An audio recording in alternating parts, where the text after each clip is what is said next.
नमस्कार दोस्तों, स्वागत है एक बार फिर से आप सभी का हमारे चैनल पे। मेरा नाम है दीपक मौर्य।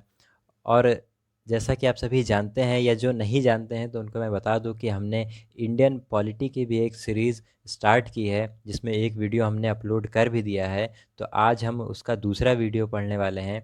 इसमें हम हिस्टोरिकल बैकग्राउंड का पार्ट 2 देखने वाले हैं। इससे पहले वाले वीडियो में हमने हिस्टोरिकल बैकग्राउंड पार्ट 1 पढ़ा है। उसके अलावा हमने इंट्रोडक्शन भी देखा है कि हम इंडियन पॉलिटी में क्या-क्या चीज़ें पढ़ने वाले हैं, कैसे उनको रिलेट करने वाले हैं। इन सभी चीज़ों को हमने पहली वाली वीडियो में बताया है। तो अगर आपने हिस्टोरिकल बैकग्राउंड का पार्ट 1 नहीं देखा है तो उसको जा कर के देख लीजिए, उसका लिंक मैंने डिस्क्रिप्शन में दे दिया है। और आज की इस वीडियो में हम जो-जो चीज़ें पढ़ने वाले हैं वो हैं, जैसे हम पढ़ेंगे इसमें the government of India act 1858, उसके अलावा government of India act 1990, government of India act 1935 और इंडियन इंडिपेंडेंस एक्ट 1947। जैसा कि मैंने पिछली वीडियो में भी बताया था कि इन एक्ट्स को पढ़ना क्यों ज़रूरी है, क्योंकि हम ये जानना चाहते हैं कि कैसे हमारे यहाँ पॉलिटिक्स की शुरुआत हुई, कैसे राजनीति का उद्भव हुआ। और उसके अलावा हमने जब कॉन्स्टिट्यूशन बनाया और आज के ज़माने में हम इन एक्ट से क्या चीज़ें सीख रहे हैं और ऐसी कौन सी चीज़ें हैं जिनको हमने इन एक्ट से अपने कॉन्स्टिट्यूशन में डायरेक्टली इन्वॉल्व किया है। तो इसमें सारी चीज़ें कहीं ना कहीं से थोड़ी सी चीज़ें हर एक्ट से हमने अडॉप्ट की हैं अपने कॉन्स्टिट्यूशन में। तो ये हमें हर एक एक्ट के बारे में पता होना बहुत ज़्यादा ज़रूरी हो जाता है और एग्ज़ाम में इससे डायरेक्ट क्वेश्चन भी पूछे जाते हैं। तो चलिए हम अब इन एक्ट्स को डिटेल में पढ़ते हैं, इनके क्या क्या प्रोविजंस थे इनको भी जानते हैं। तो आज हम सबसे पहले पढ़ने वाले हैं गवर्नमेंट ऑफ इंडिया एक्ट 1858। तो इस एक्ट को हम act for the good government of India के नाम से भी जानते हैं। इसको हम act for the good government of India act से भी नाम से जानते हैं। तो इसको act for the good government of India क्यों कहते हैं? क्योंकि इस एक्ट से क्योंकि इससे पहले ये जो टाइम था 1858, इसके पहले 1857 में आपको पता होगा एक अच्छा खासा विद्रोह हो चुका था भारत की तरफ से। तो इसके लिए इस वजह से ब्रिटिश गवर्नमेंट ने क्या किया था कि ऐसा नाम दिया था कि अब हम भारत को एक अच्छा शासन बनाने के लिए एक ऐसा एक्ट बनाने वाले हैं। इसलिए इसको हम act for the good government of India भी कहते हैं। और इसने क्या किया था, abolish the East India Company and transform the powers of government territories and revenue to British crown. यानी यहाँ पर क्या हुआ था कि जो कंपनी थी ईस्ट इंडिया कंपनी, उसको पूरी तरह से अबॉलिश कर दिया गया था, उसको ख़त्म कर दिया गया था, नष्ट कर दिया था। और सारी पावर्स जो हैं और जो भी टेरिटरीज थी, जो भी एरिया थे जो जो कि ईस्ट इंडिया कंपनी ने ऑक्यूपाई किए थे, उन सभी एरियाज़ को अब और सारे रेवेन्यूज़ का जो भी पावर थी वो सब ब्रिटिश क्राउन के हाथ में चली गई। यानी या सीधे सीधे कहें कि इंग्लैंड के हाथों में यहाँ से चली गई इस एक्ट के तहत। तो देखते हैं इस एक्ट के फीचर्स क्या हैं। तो change the designation of governor general of India to the viceroy of India. जैसे कि हमने पढ़ा था पिछले चैप्टर में कि 1773 का जो रेगुलेटिंग एक्ट आया था, उसके द्वारा जो है वो जो बंगाल के गवर्नर थे उसको गवर्नर जनरल ऑफ बंगाल बना दिया गया था। मैंने उसमें बताया था कि यहाँ 3 गवर्नर्स होते थे, जिसमें बंगाल के गवर्नर को गवर्नर जनरल बना दिया गया था। और उसके बाद एक दूसरा जब एक्ट आया था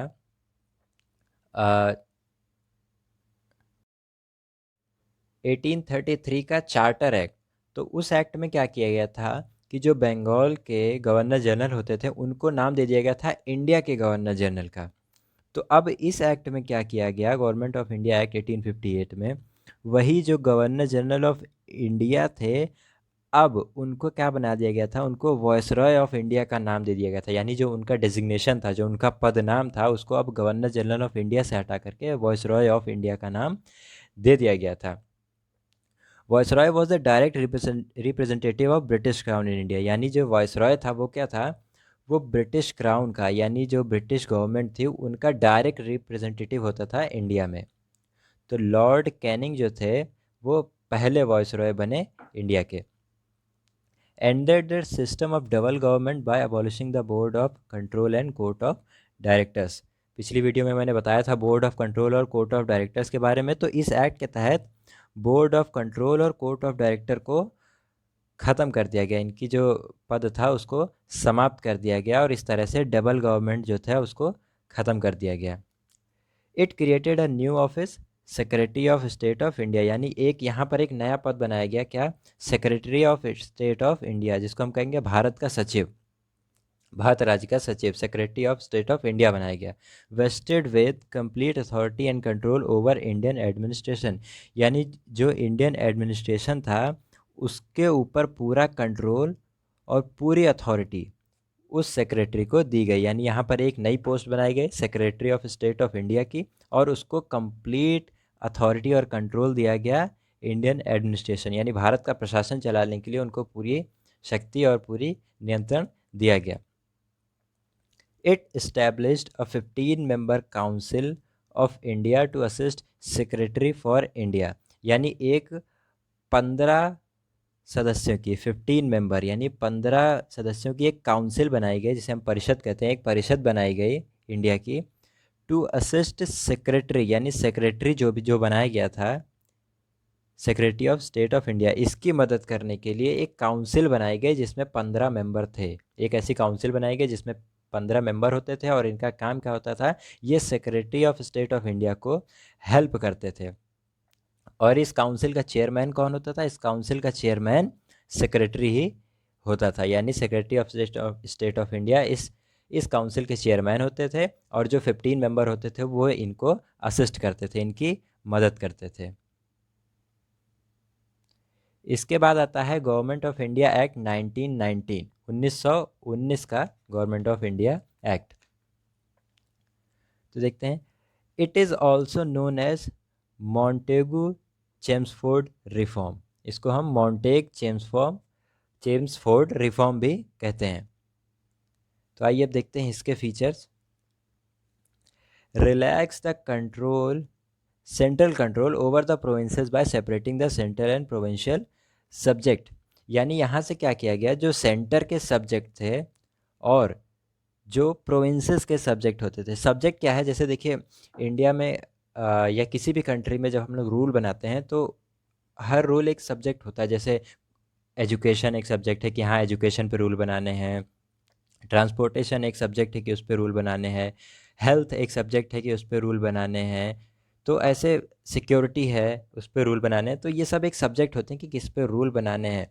तो इसने इस एक्ट के तहत क्या किया गया, यहाँ पर सेंट्रल और प्रोविंशियल जो सब्जेक्ट थे उनको सेपरेट किया गया, उनको अलग अलग किया गया, यानी पहचाना गया कि ऐसे कौन से सब्जेक्ट होंगे जो सेंट्रल लेवल पे होंगे और कौन से सब्जेक्ट होंगे जो प्रोविंशियल लेवल पर होंगे, उन सब्जेक्ट की यहाँ पर पहचान किया गया। उसके बाद divided the provincial subject into 2 part, यानी जो प्रोविंशियल यानी जो किसी स्टेट के पर्टिकुलर स्टेट के जो सब्जेक्ट थे उसको भी 2 पार्ट में बाद में बांट दिया गया। तो 2 तरह के सब्जेक्ट बनाए गए, पहले तो एक सेंटर लेवल पे और एक स्टेट लेवल पे, हम कह सकते हैं अगर आज की भाषा में कहें तो स्टेट लेवल पे, और उस समय उसको कहा जाता था प्रोविंशियल सब्जेक्ट। तो प्रोविंशियल सब्जेक्ट जो थे यानी जो स्टेट लेवल पे सब्जेक्ट थे उसको भी आगे दोबारा 2 भागों में बांटा गया। तो पहला क्या था, ट्रांसफर्ड सब्जेक्ट, दूसरा क्या था, रिजर्व सब्जेक्ट। 2 सब्जेक्ट थे, ट्रांसफर और reserve. Transfer subject were to be administered by the governor with the aid of minister responsible to the legislative council. तो ये सब्जेक्ट जो थे इनका प्रशासन कौन था, इनका एडमिनिस्ट्रेशन कौन करता था, गवर्नर करता था, और इसके लिए वो उन मिनिस्टर्स की हेल्प लेता था जो लेजिस्लेटिव काउंसिल के लिए रिस्पॉन्सिबल होते थे। यानी यहाँ पर जो भी लॉ बनाने का काम होता था वो गवर्नर करता था, गवर्नर का शासन होता था, और इसमें वो हेल्प लेता था उन मिनिस्टर्स की जो कि लेजिस्लेटिव काउंसिल के लिए रिस्पॉन्सिबल होते थे। और दूसरे तरह के जो सब्जेक्ट थे वो थे रिजर्व सब्जेक्ट, और रिजर्व सब्जेक्ट थे वो भी गवर्नर के ही द्वारा बनाए जाते थे, और यहाँ पर जो वो मदद लेता था वो एग्जीक्यूटिव काउंसिल की हेल्प लेता था जो कि रिस्पॉन्सिबल नहीं होती थी लेजिस्लेटिव काउंसिल के लिए। तो दोनों में ही लॉ बनाने का काम तो गवर्नर ही करते थे, लेकिन ट्रांसफर्ड सब्जेक्ट में वो मिनिस्टर से हेल्प लेता था जो कि रिस्पॉन्सिबल थे लेजिस्लेटिव काउंसिल्स के लिए, और दूसरी कंडीशन में वो एग्जीक्यूटिव काउंसिल से हेल्प लेते थे जो कि रिस्पॉन्सिबल नहीं होती थी लेजिस्लेटिव काउंसिल के लिए। उसके बाद the dual scheme of governance was known as dyarchy. जो ड्यूअल स्कीम ऑफ गवर्नेंस थी इसको डायरकी कहा जाता था। It introduce the first time bicameralism and direct election in the country. यानी पहली बार यहाँ पर बाईकैमरलिज्म लाया गया। बाईकैमरलिज्म मतलब जिसको हम हिंदी में कहते हैं द्विसदन, यानी दो सदन, यानी लोकसभा और राज्यसभा। यानी पहली बार यहाँ पर दो सदन, लोकसभा और राज्यसभा बनाए गए, और डायरेक्ट इलेक्शन जो है कंट्री में वो पहली बार इंट्रोड्यूस किए गए गवर्नमेंट ऑफ इंडिया एक्ट 1990 के तहत। उसके बाद it required that 3 out of 6 member of viceroy's executive council were to be Indian. यानी कि जो वॉइसरॉय की जो काउंसिल होती थी उसके जो 6 मेंबर थे उसमें से 3 मेंबर जो है वो इंडियन होना ज़रूरी किया गया। यानी कि यहाँ पर ये बताने की कोशिश की जा रही थी कि इंडिया के लोगों को साथ में लेकर के चला जा रहा है, इंडिया के लोगों की भी हेल्प ली जा रही है ताकि इंडिया के बारे में कुछ अच्छा किया जा सके। इसलिए इन्होंने यहाँ पर ऐसा कुछ किया कि हाँ 6 मेंबर्स में से 3 मेंबर्स जो हैं वो इंडिया के होने ज़रूरी हैं। It provided for establishment of Public Service Commission, hence a Central Public Service Commission was set up in 1926। यानी कि यहाँ पर एक पब्लिक सर्विस कमीशन बनाया गया।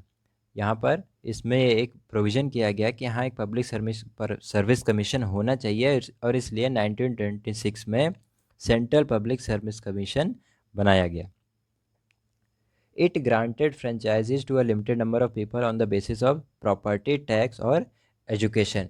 यानी जो यहाँ पर वोटिंग का सिस्टम लाया गया था, डायरेक्ट वोटिंग का सिस्टम, तो इसमें सबको वोटिंग नहीं दी गई थी बल्कि कुछ लिमिटेड लोगों को ही वोट करने का राइट दिया गया था, और वो भी उनकी प्रॉपर्टी, टैक्स और एजुकेशन के अकॉर्डिंग ही उनको वोट करने का राइट दिया गया था।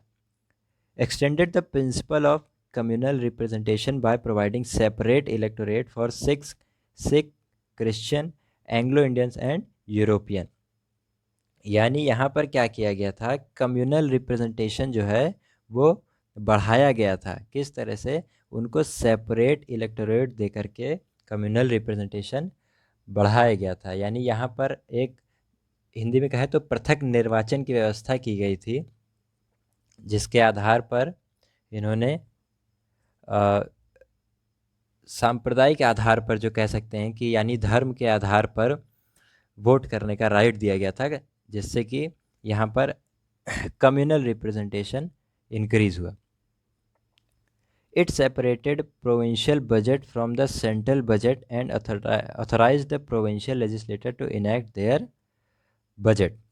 यानी कि यहाँ पर क्या हुआ, इसने जो बजट था यानी कि सेंट्रल का और स्टेट का, हम कह सकते हैं अगर आज की लैंग्वेज में कहें तो स्टेट का और उस समय का यानी सेंटर का, और जो प्रोविंसेस थे उन दोनों के बजट को अलग अलग किया यहाँ से, ताकि स्टेट अपना बजट खुद बनाएगा, यानी प्रोविंसेस अपने बजट खुद बनाएंगे, और सेंट्रल का बजट अलग होगा। यहाँ से दोनों ही बजट को अलग अलग किया गया। Indian legislature council was to be called as the Indian legislature. यानी कि जो इंडियन लेजिस्लेचर काउंसिल थी उसको अब इंडियन लेजिस्लेचर कहा जाने लगा। इसके बाद आता है गवर्नमेंट ऑफ इंडिया एक्ट 1935। ये एक्ट बहुत ही ज़्यादा इम्पॉर्टेंट है क्योंकि इस एक्ट से हमने बहुत सारी चीज़ें अपने कॉन्स्टिट्यूशन में डायरेक्टली ली हुई हैं। तो आइए देखते हैं इसके बारे में। Provided for establishment of an all India federation consisting of provinces and princely state as unit.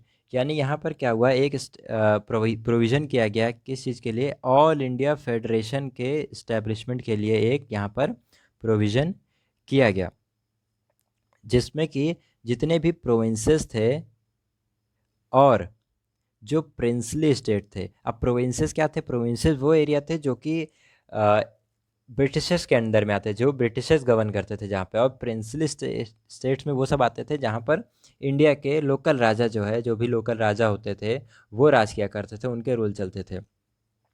तो इनको कंबाइन करके यहाँ पर एक ऑल इंडिया फेडरेशन जो है वो इस्टेब्लिश करने का प्रोविज़न किया गया। The act divided the powers between centre and union in terms of 3 list, federation list, provincial list and concurrent list. यानी यहाँ पर क्या हुआ, जो पावर्स थी, यानी जो भी लॉ मेकिंग पावर्स हो या और तरह की जो भी पावर्स थी, उनको यहाँ पर जो है वो इस एक्ट ने डिवाइड किया है।